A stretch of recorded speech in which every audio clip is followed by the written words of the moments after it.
The Year of Magical Thinking by Joan Didion. 1. This happened on December 30th, 2003. That may seem a while ago, but it won't when it happens to you. And it will happen to you. The details will be different, but it will happen to you.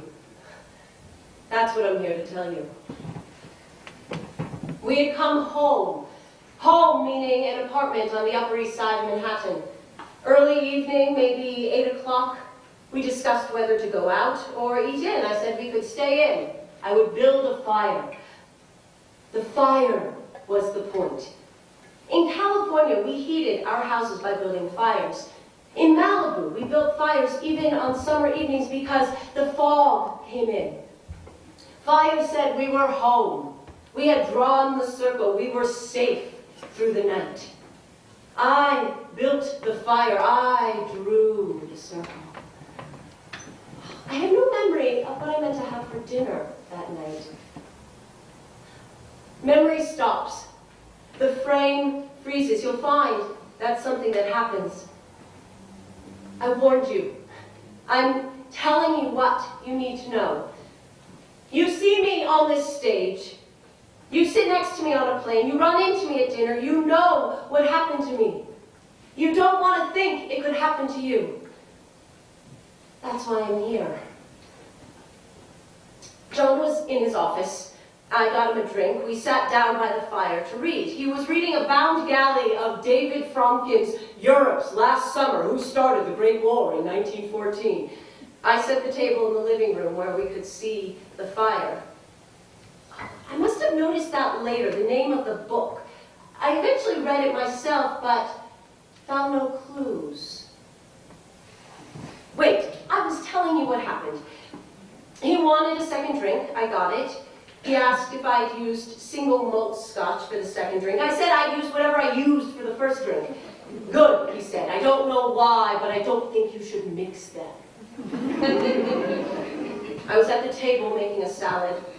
He was sitting across from me talking. Either he was talking about why World War I was the event from which the entire rest of the 20th century flowed, or he was talking about scotch. I have no idea which. Then he wasn't talking. I looked up. I said, "Don't do that." I thought he was making a joke. Slumping over, pretending to be dead. You've seen people make that kind of tiresome joke, and maybe you've done it yourself, meaning, this was a hard day, we got through it, we're having dinner, we've got a fire. In fact, neither of us had yet said out loud how hard that day had been. My next thought was that he had started to eat and choked. I tried to move him so I could do the Heimlich. He fell onto the table, then the floor. There was a dark liquid pooling beneath his face. He's dead, isn't he? The doctor looks at the social worker. It's okay, the social worker says. She's a pretty cool customer.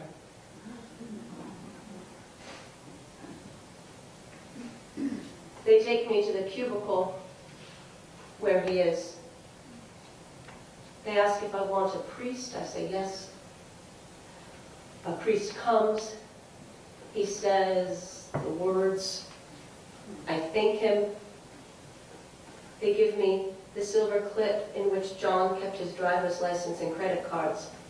They give me the cash from his pocket. They give me his watch. They give me his cell phone. They give me a plastic bag in which they say I will find his clothes. I thank them. The social worker asks if he can do anything for me. I say he can put me in a taxi. He does. I thank him. He asks if I have money for the fare. I say I do. The cool customer. In the hall outside the bedroom, there's a photograph of John and me taken on a location for The Panic in Needle Park. Oh, it was our first movie. We went with it to the Cannes Festival. It was the first time I'd ever been to Europe, and we flew first class on 20th Century Fox, and I boarded the plane barefoot. One or the other of us sent Quintana a postcard every day. She was 5 at home in Malibu. Mon Mon cher Pamplemousse, these postcards began. There's also a photograph of Catherine Ross, taken by Conrad Hall during the Malibu period, when she taught Quintana to swim by throwing a Tahitian shell in a neighbor's pool and telling Quintana that the shell was hers if she brought it up. This was a time when Catherine and Conrad and Jane and Brian Moore and John and I traded plants and dogs and favors and recipes and would have dinner at one or another of our houses a couple of times a week. Oh, we all made souffles. Once on Quintana's birthday, I made 24 chocolate souffles and watched 24 6-year-olds mash them into chocolate pudding. Clearly, I am not on top of the self-pity question.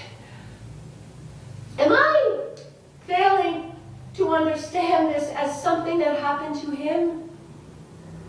Am I still understanding this as something that happened to me? The crossword clue that first gets my attention this morning is 6 down. Sometimes you feel like, oh, I instantly see the answer, a good, long one that will fill many spaces and prove my competence for the day. A motherless child. Motherless children have a real hard time. Motherless children have such a hard time. No. 6 down is only 4 letters. I abandon the puzzle and look up the answer. The correct answer for 6 down is A-N-U-T. A nut? Sometimes you feel like a nut.